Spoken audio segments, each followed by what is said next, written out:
아니 어머님이 급할 때 쓰라면서요. 이제 와서 그러시면 어떡해요. 눈이 침침해서 며느리한테 손주학자금 모아둔 통장을 맡겼더니 2달 만에 2,700만 원을 써버렸습니다. 친정부모 리모델링 해준다면서요.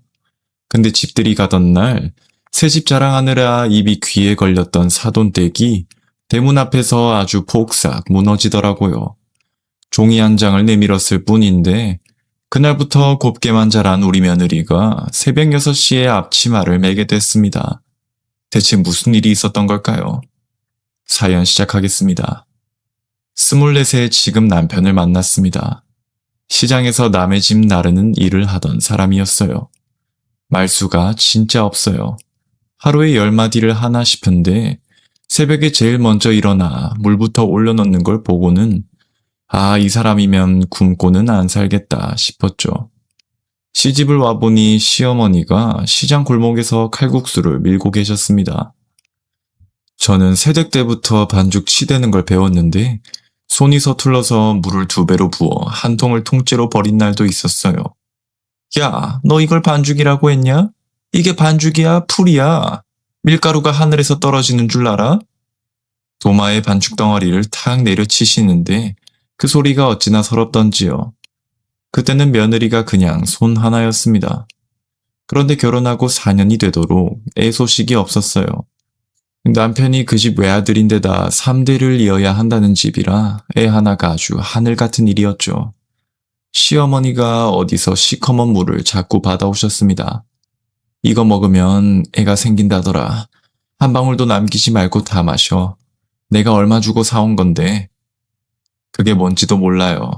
무슨 뿌리를 고았다는데 냄새가 아주 고약해서 저는 코를 틀어막고 삼켰습니다.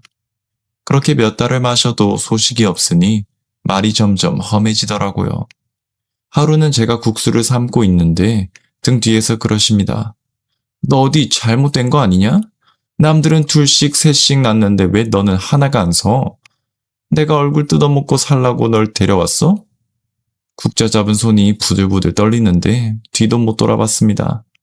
아니라고 말할 힘도 없었어요. 그날 저녁이었습니다.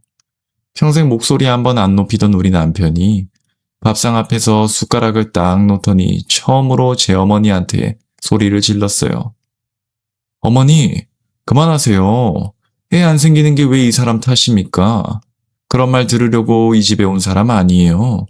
앞으로 이 사람은 제가 챙길 테니까 다시는 그런 말 마세요. 시부모님이 그 자리에서 얼음이 되셨습니다. 저도 놀라서 바바를 못 넘겼고요. 그 일이 있고부터 시댁에서 저한테 함부로 못 하시더라고요. 그런데 사람 마음이라는 게 참 무섭습니다. 마음이 편해지니까 그 이듬해에 덜컥 애가 들어섰어요. 아들이 태어나던 날 시장 골목이 아주 잔치집이 됐습니다. 국수 그릇 나르던 아주머니들이 다 몰려와서 축하한다고 난리가 났고요. 시어머니가 병실에서 제 손을 꼭 잡으시더니 딱 한마디 하셨어요. 고생했다. 잘했다, 순자야.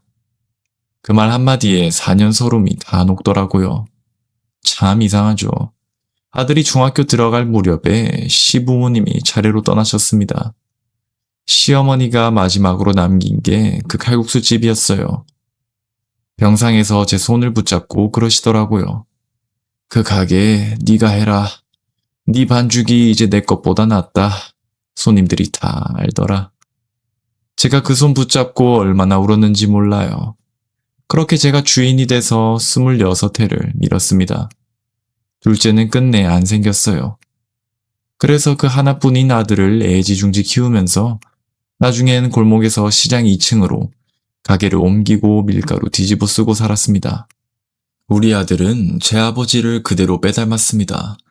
사춘기라고 어디 나돌지도 않고 학교 끝나면 곧장 가게로 와서 구석자리에 가방을 풀고 숙제하던 애였어요. 저는 국수 말면서 힐끔힐끔 쳐다보고 걔는 연필 굴리고 우리 모자는 그렇게 컸습니다. 그 아들이 대학 나와서 지역에서 그래도 알아준다는 자재 납품회사에 들어갔어요. 저는 이제 곧 여자친구 생기고 결혼도 금방 하겠거니 했죠. 근데 웬걸요? 취직하고 몇 년이 지나도 연애하는 낌새가 하나도 없는 겁니다. 아들, 주말인데 어디 안 나가? 방구석에 처박혀서 뭐해? 누가 있어야 나가죠. 이 대화만 몇 년을 했습니다. 진짜 몇 년을요. 그러다 29 무렵에 아들한테 사람이 생겼어요. 주말마다 머리에 왁스를 발라서 뒤로 착 넘기고 나가는데 저는 속으로 이제 곧 칼국수 대신 잔치국수 말겠구나 싶어서 혼자 실실 웃었습니다. 그러던 어느 날 얘가 주말 알바를 시작했다는 거예요. 회사 잘 다니면서 무슨 일을 또 해. 몸 축나게. 여자친구가 갖고 싶은 게 있는데 그게 좀 비싸서요. 금방 끝나요. 저는 그때 저 녀석이 저러다 있는 거 없는 거 다 쏟아붓겠다 싶어서 속이 좀 그랬어요. 역시나 1년 좀 넘겨서 그 연애가 끝났습니다. 술도 못하던 애가 밤마다 취해서 들어오는데 하루는 현관에서 신발도 못 벗고 그대로 널브러져 있더라고요. 엄마, 저 헤어졌어요. 진짜 너무 힘들어요. 제가 뭘 그렇게 잘못했는지도 모르겠어요. 그날 아들 등을 쓸어주면서 저도 같이 울었습니다. 그러고 나서 얘가 정신은 차렸는데 다시는 연애를 안 하더라고요. 그렇게 30 중반을 훌쩍 넘겨버렸습니다. 38 되던 해에 아들이 처음으로 사람을 데려왔어요. 딱 보는데 옷차림이며 말투며 곱게 자란 티가 줄줄 나는 아가씨라 저는 앞치마 벗을 새도 없이 손부터 씻었습니다. 아가씨가 가고 나서 아들을 붙잡고 캐물었죠. 쟤 어디서 만난 거야? 보통 집에 같지가 않던데? 아버지 사업 크게 하시던 집 맏딸이에요. 근데 회사가 폭삭 망해서 우리 회사에 격리로 들어왔거든요. 상견례를 하는데 사돈내외가 참 번듯하시더라고요. 사업 접고 고향 옛집으로 내려가 조용히 사신다고 딸만 셋인데 우리 며느리가 맞이더라고요. 없는 티도 안 내고 있는 척도 안 하는 분들이라 저는 그날 우리 아들이 복이 있구나 했습니다. 아들이 39에 결혼했고 며느리는 얼마 안 돼서 애가 들어서는 바람에 다니던 데를 그만두고 살림을 시작했어요. 문제는 그 살림이었습니다. 신혼집에 갈 때마다 제가 깜짝깜짝 놀라요. 싱크대 옆에 밀키트 상자가 탑처럼 쌓여 있는 겁니다. 아니 얘 이게 다 뭐니? 어머님 이거 요즘 진짜 맛있어요. 부대찌개 하나 뜯어드릴까요? 하도 해맑게 웃으면서 말하니까 뭐라 할 말이 없더라고요. 한 번은 가게 쉬는 날에 며느리랑 밥이나 먹자고 갔더니 집에서 먹자는 거예요. 당연히 뭐 차려놨겠거니 하고 갔죠. 어머님 매운 거 괜찮으시죠? 저희 집에 라면밖에 없어서요. 반찬은? 반찬이요? 저 그런 거 할 줄 몰라요. 그날도 결국 제가 팔 걷어붙이고 밥을 차렸습니다. 안 되겠다 싶어서 날 잡고 며느리를 불러다 반찬 만드는 걸 보여준 적도 있어요. 간은 소금으로 대충 해도 돼. 어렵게 생각할 거 하나도 없어. 와, 어머님 손이 무슨 기계 같아요. 이래서 우리 가게가 잘 되나 봐요. 옆에서 배우지는 않고 박수만 짝짝 치고 있는 거예요. 한숨이 절로 나왔죠. 그런데 물어보니까 얘가 30이 다 되도록 차려주는 밥만 먹고 자랐다는 겁니다. 집에 일 봐주시는 아주머니가 늘 계셔서 부엌에 들어가 본 적도 없다고요. 그 말 듣고서야 그래서 그렇구나 싶었어요. 제 시어머님 제삿날엔 아주 사고를 쳤습니다. 만삭이네가 굳이 돕겠다고 올라와서는 육수를 자기가 보겠다고 나서는 거예요. 아니나 다를까 얼마 안 돼서 냄비가 시꺼멓게 타서 온 집에 연기가 꽉 찼습니다. 어머, 어떡해요. 어머님, 저 이거 진짜 계속 봤거든요. 됐어. 배부른 애가 뭘 한다고. 저리 나가 있어라. 그래도 마음 하나는 진짜였어요. 제가 육수통 옮기다가 손등을 확 떼었을 때 얘가 세상 무너진 얼굴로 뛰어와서는 난리를 치더라고요. 어머님, 이거 병원 가야 되는 거 아니에요? 화상이 얼마나 무서운데요. 흉터 남으면 어떡해요? 그 호들갑이 이상하게 밉지가 않았습니다. 그리고 10달 만에 손주가 태어났어요. 3대 독자 집안에 얼마나 귀한 아이입니까? 안사돈이 직접 올라오셔서 산후조리며 집안일을 다 봐주셨고요. 하루는 며느리 집에서 안사돈이랑 커피를 마시는데 이분이 자꾸 미안해 하시는 거예요. 사돈, 제가 저 애를 정말 아무것도 안 시키고 키웠어요. 맞이라고 더 싸고 돌았고요. 우리 딸 셋이 몇 해 전부터 엄마 아빠 그 낡은 집 우리가 고쳐드리자 하고 노래를 부르는데 저는 그냥 말이라도 고맙다 하고 말지요. 아이고 사부인, 저도 처음엔 반죽도 못해서 한 통을 통째로 버렸어요. 살면서 배우는 거죠. 손주가 6달쯤 됐을 때 아들 회사가 흔들리기 시작했습니다. 월급이 한 달 밀리더니 2달 밀리고 결국 사람들을 무더기로 잘라냈어요. 우리 아들도 그 칼바람을 못 피했습니다. 하필 기저귀값, 분유값 제일 많이 나갈 땐데 말이죠. 몇 달을 이력서만 넣다가 결국 일당일을 나가기 시작하더라고요. 엄마, 요즘 경기가 너무 안 좋아서요. 아무데나 들어가자니 월급이 너무 적어서 그게 걱정이에요. 급하다고 아무데나 들어가지 마라. 일단 이 엄마가 도와줄 테니까 걱정 말고. 말은 그렇게 했는데 속은 새까맣게 탔죠. 그 무렵에 제 눈이 부쩍 침침해졌습니다. 장부에 적힌 게 3인지 8인지 구분이 안 가고 카드 전표는 코앞에 갖다 대야 겨우 보이더라고요. 병원에서는 백내장이라고 수술날 잡자는데 가게 문을 며칠씩 닫을 수가 있나요? 미루고 또 미뤘습니다. 결국 어느 날 아들 내외를 앉혀놓고 가게 매출 통장이랑 체크카드를 며느리 앞으로 쓱 밀었어요. 이거 네가 좀 맡아라. 하루 매출 넣고 재료값 나가는 것만 정리해주면 된다. 너희도 급하면 거기서 생활비 빼쓰고.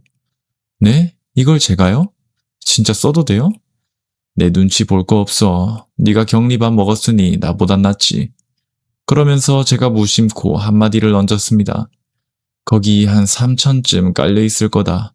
우리 손주 나중에 학교 갈 때 보태주려고 몇 년을 모은 거니까 그건 그냥 두고 너희는 그날그날 들어오는 매출에서 쓰면 돼. 지금 생각하면 그 말이 화근이었어요.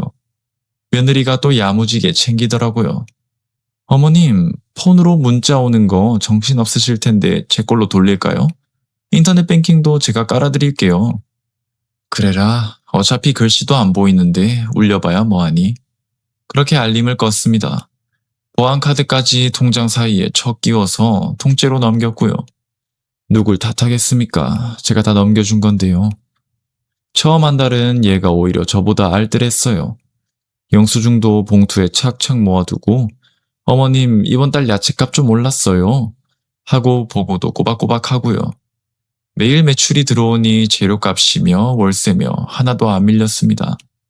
저는 얘가 그래도 격리를 해봐서 다르구나 하고 마음을 아주 푹 놨죠. 그러던 어느 저녁에 며느리한테 전화가 왔습니다. 어머님, 부탁이 하나 있는데요. 저희 친정집이 지붕이 낡아서 비만 오면 물이 뚝뚝 새거든요. 겨울엔 우풍도 장난 아니고요. 그거 좀 손봐드리고 싶은데 통장에서 조금만 써도 될까요? 아이고, 비 새는 걸 어떻게 두고 보니? 그런 건 나한테 안 물어봐도 돼. 어른들 감기라도 드시면 큰일이야. 저는 그냥 지붕에 방수 좀 하고 창틀 몇 짝 가는거려니 했어요. 넉넉 잡아 200~300짜리 일이겠거니 했죠. 그러고 2달쯤 지난 어느 날이었습니다. 20년 단골 아주머니가 국수를 드시다가 툭 한마디를 던지시더라고요. 사장님, 사돈댁 집 싹 새로 지었다며? 며느님이 사진 보여주는데 아주 전원주택이던데? 사장님이 해주신 거예요? 아이고, 시어머니 잘 뒀네. 저는 국자를 든 채로 그 자리에 멍하니 서 있었습니다. 그날 문 닫고 은행 기계 앞에 갔어요. 서랍에 넣어둔 돋보기를 꺼내 쓰고 통장을 밀어 넣는데 그 통장 넘어가는 소리가 그렇게 길게 느껴진 건 처음이었습니다.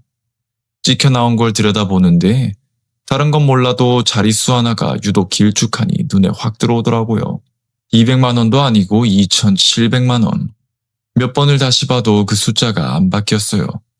우리 손주 학자금이 통째로 사라진 겁니다. 손을 덜덜 떨면서 전화를 걸었습니다. 예, 통장에서 2,700이 나갔는데 이거 대체 뭐니? 아, 그거요? 우리 부모님 집 싹 고쳐드렸어요. 어머님도 아시잖아요. 그 집 비 새는 거. 어머님이 급할 때 쓰라면서요. 저는 그게 제일 급했는데요. 목소리가 어찌나 태연한지 제가 오히려 이상한 사람이 된 것 같더라고요. 뭐라고? 지붕 손 보고 창틀 간다며? 나는 2, 300인 줄 알았지. 손 보려고 뜯었더니 아니 다 사갔대요.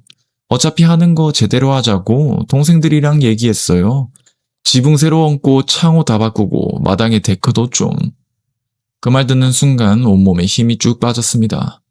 그 길로 아들 내외를 집으로 불렀어요. 통장이랑 카드 당장 내놔. 아무리 내가 쓰라고 했어도 그렇지. 이게 시어머니 가게 통장이지. 네 지갑이야? 어머님, 저 분명히 말씀드렸잖아요. 그리고 저 안 떼먹어요. 동생들이랑 나눠서 다달이 갚을 거예요. 할부로 갚고 말고가 지금 문제야? 액수가 이만하면 나한테 다시 말을 했어야지. 2700이 애 이름이니? 아들도 그제야 사색이 돼서 제 철을 다그치더라고요. 여보, 이게 무슨 짓이야? 엄마 통장을 왜 이렇게 써? 당신은 몰랐어? 저는 처제들이 보탠 줄 알았죠. 처가 공사한다길래 잘됐다 하고 만 거예요. 엄마 정말 죄송해요. 근데 이미 잔금까지 다 치른 뒤였습니다. 뜯어낸 지붕을 도로 얹을 수도 없고요. 심지어 모래가 집들이랍니다. 저는 며느리한테 못을 박았어요. 너 그 말 진짜 지킬 수 있어? 갚는다고 한 말. 네 어머님 어떻게든 갚을게요. 그래 그럼 앞으로는 내가 하자는 대로 하는 거다. 집들이 모래라고 했지? 나도 간다. 어머님이요? 아니 그날 저희 친정이 좀 정신이 없어서. 사돈댁 새 집인데 사부인 얼굴은 빼야지. 얘들아 그날 차 빼놔라. 그날 밤 한숨도 못 자고 뒤척였습니다. 나쁜 애가 아닌 건 제가 알아요. 그런데 이대로 두면 저 애는 평생 돈 귀한 줄 모르고 살겠구나 싶더라고요. 여러분이라면 이럴 때 어떻게 하셨겠어요? 저는 그 밤에 한 가지 계획을 세웠습니다. 집들이 날 아침 저는 새벽같이 일어나 앞치마 대신 제일 좋은 외출복을 꺼내 입었습니다. 거울 앞에서 몇 번을 숨을 골랐는지 몰라요. 그리고 가게에서 손님 상에도 잘 안 내는 걸로 한 상 싸들었습니다. 갈비찜 한 통, 잡채 한 통, 손수 당근, 김치까지요. 집들이 선물이라고 휴지랑 세제도 바리바리 챙겼고요. 아들 차로 2시간을 내려가는데 뒷자리에 앉은 며느리가 안절부절 못하면서 제 눈치만 살피더라고요. 어머님, 뭐 이렇게 많이 해오셨어요? 안 그러셔도 되는데. 집들이인데 빈손으로 가겠니? 저는 그 말만 하고 내내 창밖만 봤습니다. 차에서 내리니까 진짜 딴 집이 돼 있더라고요. 지붕 싹 깔고 창틀 다 바꾸고 마당엔 데크까지 깔려서 햇빛이 번쩍번쩍했습니다. 사돈내외가 대문 앞까지 뛰어나와서 제 손을 맞잡으셨어요. 아이고 사돈, 이 먼 길을 어떻게 오셨어요? 연락도 없이 이렇게 와주시고. 그러더니 안사돈이 대문 기둥을 손으로 쓸면서 아주 감격에 겨워서 자랑을 하시는 겁니다. 사돈, 이 집 좀 보세요. 제가 이 나이에 이런 호강을 다 누립니다. 사업 망하고 여기 내려올 땐 다 쓰러져가는 집에서 그냥 늙어 죽는구나 했거든요. 근데 우리 딸 셋이 몇 년을 모아서 이렇게 싹 고쳐졌지 뭡니까? 요새 제가 좋아서 밤에 잠이 안 와요. 어서 들어오세요, 어서. 저는 문지방을 안 넘고 그 자리에서 그대로 섰습니다. 그리고 조용히 입을 열었어요. 사돈, 들어가기 전에 하나만 말씀드릴게요. 이 집 지붕이랑 창틀값, 그거 제가 냈습니다. 네? 그게 무슨 말씀이에요? 우리 며느리가 저희 가게 통장에서 2,700을 빼서 공사를 냈더라고요. 저는 그제 통장 찍어보고 알았습니다. 안사돈 얼굴이 그 자리에서 하얗게 질리더라고요. 옆에 서 있던 며느리는 고개를 푹 숙인 채로 입을 못 댔고요. 그 다음이 아주 볼만했습니다. 안사돈이 신발 신은 채로 제 딸한테 달려들어서 등짝을 짝소리나게 후려치는데요. 야, 그럼 이 집이 네 돈으로 고친 게 아니었어? 어? 엄마가 사돈 얼굴을 어떻게 봐. 이 동네 사람들한테 우리 딸들이 해줬다고 다 떠벌리고 다녔는데. 엄마 아파. 우리가 갚을 거라니까 왜 그래? 그게 지금 할 소리야? 이 철딱선이 없는 거사. 남의 집 돈으로 지붕 얹고 다리 뻗고 자라고 내가 널 키웠니? 대문 앞에서 아주 난리가 났어요. 그러고는 두 분이 제 앞에서 나란히 서서 허리를 깊이 숙이셨습니다. 사돈, 정말 죽을 죄를 졌습니다. 저희는 딸 셋이 몇 년 모은 돈인 줄로만 알았어요. 그 돈은 저희가 무슨 수를 써서라도 갚겠습니다. 드릴 말씀이 없습니다. 그 모습을 보는데 속이 조금은 풀리더라고요. 사돈도 진짜 모르셨던 게 맞고 그 사과가 진심인 게 눈에 보였거든요. 저는 숨을 한번 고르고 말했습니다. 두 분 많이 놀라셨을 겁니다. 저도 통장 보고 하늘이 무너지는 줄 알았어요. 그런데 밤새 생각을 해보니까 이번이 우리 며느리한테 제대로 가르쳐줄 기회다 싶더라고요. 혹시 괜찮으시면 저 애가 그 돈 다 채울 때까지 제 가게에서 일 좀 시켜도 되겠습니까? 가게에서요? 한 가지 미리 말씀드립니다. 저는 저 애를 며느리로 안 보고 우리 가게 직원으로 대할 거예요. 모질게 말하고 모질게 굴어도 서운해하지 마세요. 마당에 잠깐 정적이 흘렀습니다. 두 분이 눈을 주고받더니 안사돈이 무겁게 고개를 끄덕이시더라고요. 사돈, 저희 딸 제대로 좀 가르쳐 주세요. 부모가 했어야 할 일인데 형편어렵다고 못했습니다. 엄마, 나 식당 일해본 적 없어. 나 진짜 못해, 어? 네가 친 사고 네가 수습해야지. 엄만 몰라. 사돈 하시라는 대로 해. 며느리는 결국 고개를 떨궜습니다. 그 다음 주 월요일부터 얘가 새벽 6시에 가게로 출근하기 시작했어요. 아들이 일당 나가는 날엔 우리 영감이 가게 안쪽 방에 이불 깔고 손주를 봐줬고요. 그 나이에 애 기저귀를 다 갈았습니다. 일 시작하기 전에 며느리를 마주 앉히고 종이 한 장을 내밀었어요. 어머님, 이걸 진짜 다 지켜야 해요? 저 진짜 2,700을 이렇게 갚아요? 각서는 딱 3줄이었습니다. 하나, 며느리가 직접 받아서 판 매출만큼만 빚에서 뺀다. 둘, 그릇 깨거나 주문 틀리면 그 손해는 도로 더한다. 셋, 지각하면 1시간에 3만원씩 도로 붙인다. 얘가 울상이 됐는지 한마디도 반박을 못하더라고요. 이미 자기가 저지른 일이니까요. 결국 그 종이에 제 손으로 이름 적고 지장을 꾹 찍었습니다. 첫 며칠은 진짜 눈 뜨고 못 볼 지경이었어요. 뜨거운 국수 대접 2개를 들다가 균형을 놓쳐서 와장창 깨뜨리기가 일쑤였습니다. 아, 어떡해. 어머님, 죄송해요. 그거 그릇값에 국수값까지 도로 얻는 거다. 어머님. 그릇만 깨면 다행이게요. 칼국수 시킨 테이블에 콩국수를 갖다 놓질 않나. 계산을 잘못 받아서 나가는 손님을 뛰어가 붙잡은 것도 여러 번입니다. 그러던 어느 저녁에 하루 정산을 하던 애가 결국 울상이 돼서 하소연을 하더라고요. 어머님, 오늘 제가 직접 받은 게 6만 원밖에 안 됐는데요. 저 이걸로 언제 2,700을 채워요? 그러니까 돈이 그렇게 귀한 거야. 그 2,700 만들려면 내가 국수를 몇 그릇을 말아야 되는지 이제 좀 알겠니? 얘가 한참을 멍하니 앉아 있다가 조용히 입을 열었습니다. 어머님, 저 이제 알겠어요. 저는 그냥 나중에 갚기만 하면 되는 줄 알았어요. 그 돈이 얼마나 큰 돈인지를 생각을 못했어요. 죄송해요. 그 얼굴에서 처음으로 진짜 반성하는 빛을 봤어요. 억울해하던 그 표정이랑은 확실히 다르더라고요. 한 달쯤 지나니까 주문도 척척 받고 계산도 실수 없이 해냅니다. 하루는 반말로 함부로 구는 손님이 하나 있었는데요. 야, 국수 언제 나와? 사람 굶겨 죽을 일 있어? 손님, 저희 면은 미리 삶아두면 다 불어 터져서요. 딱 3분만 참아주세요. 제가 김치 새로 썰어다 드릴게요. 당황도 안 하고 웃으면서 저러는 걸 주방 뒤에서 보는데 저는 목이 다 메더라고요. 사실 여러분께 이제야 말씀드리는 게 하나 있습니다. 그 2,700만 원은요. 며느리가 가게에 나오기 시작하고 얼마 안 돼서 사돈 내외가 통째로 갚아주신 상태였어요. 그 형편에 그 큰 돈을 어떻게 마련하셨는지는 저도 끝내 못 여쭤봤습니다. 여쭤보는 게 오히려 실례일 것 같았거든요. 돈을 보내시면서 안사돈이 전화로 신신당부를 하셨어요. 사돈, 이 돈 꼭 받아주세요. 안 받아주시면 저 정말 얼굴 못 듭니다. 그리고 우리 딸한테는 절대 말씀하지 말아주세요. 집안 기울고 나서 딸들한테 미안한 마음에 자꾸 형편을 숨겼거든요. 그게 이렇게 사돈댁에 패가 될 줄은 진짜 몰랐네요.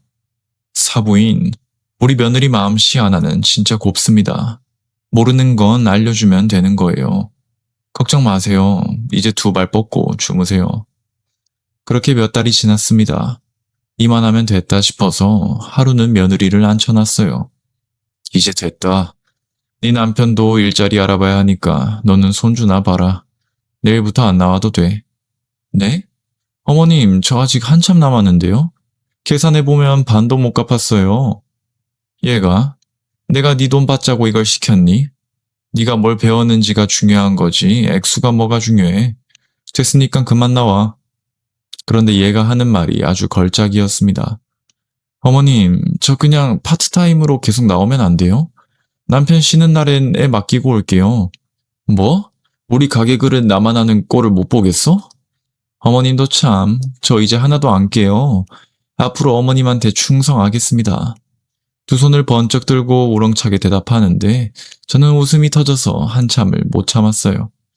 그렇게 며느리는 종종 가게에 나와서 저랑 같이 일했습니다. 신기한 게 가게 일이 늘면서 집 살림 솜씨도 같이 늘더라고요.